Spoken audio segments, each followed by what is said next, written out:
that Adam broke down Angela's stuff into those two components, right? Passion and perseverance. And like perseverance can't really come first, right? Like we're just a little more willing to persevere for things that we actually love, right? And over the course of time, if it's only perseverance, you're going to be in a pretty bad way, right? And it makes me think of these other like couple of studies, famous studies in the psychological world. There's one that's basically created what's called the well-being boost.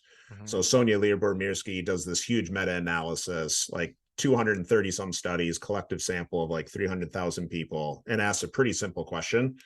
Are people better at stuff when they feel good? That's basically the question, right? So when they experience positive affect, are they better at? Stronger marriages, better performance, higher salaries, more motivation, greater resilience. The simple answer is like, yes, at the well-being boost, we're better when we're generally feeling good. But then you got this other study, the marshmallow test or the marshmallow study. Maybe you guys have seen videos of this one. Your listeners probably have. They bring these cute little kids between ages of, I don't remember, 3 to 5, 3 to 6, Mm-hmm.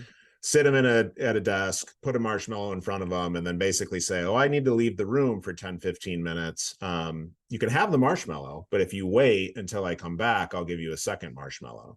And so then they record the kids struggling and smelling and like trying not to eat it. Basically what they find later on is that the kids who were able to wait for that second marshmallow or delay gratification, they outperformed the comparison group on a lot of different markers like GPA, physical health, success, salary, those sorts of things, right? So why do I bring this up in the context of grit? Like, okay, yes, we all know there are moments in life, and again, it comes back to balance and teeter-tottering. There are moments in life where you have to wait for the second marshmallow, where you have to be gritty, right? But if you are gritty all the time, excuse my language, but what the fuck is the point? Like, at what point do you eat the damn marshmallow? Right. And and Adam talked about the academics, right? Like there are colleagues in this world that'll sort of say, like, it's not always correct to be gritty. Mm-hmm. It's not always the smart thing to do. So I'm going to do this in a little more formal way because I think it's important that I want coaches to understand there's a framework here, and I look at it as primary, secondary, and tertiary.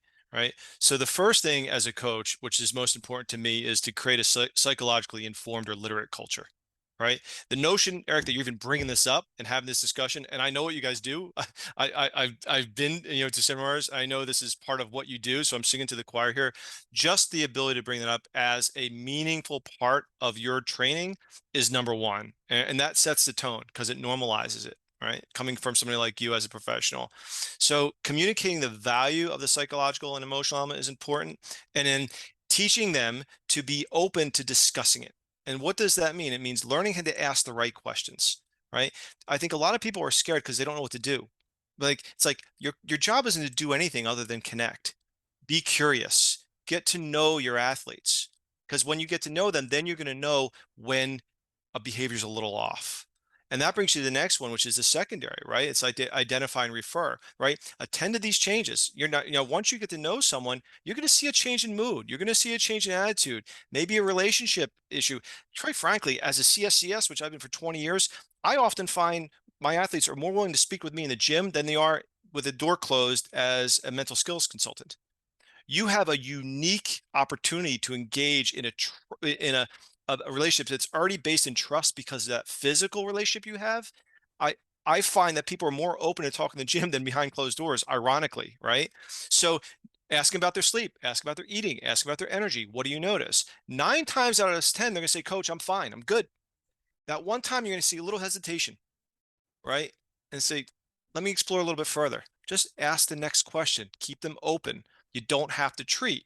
And then if it gets to that next stage, know that you have something in place in terms of a pathway within your institution or team where there's a non-emergency issue, but this person needs help beyond what you can give. Or if it is an emergency issue and there does, issues of suicide come up, right? Plan, then you call 911, right? It's not so scary. And then the third part is the tertiary part. It's like adherence. Reinforce athletes that they're currently seeking care, that it's a good thing.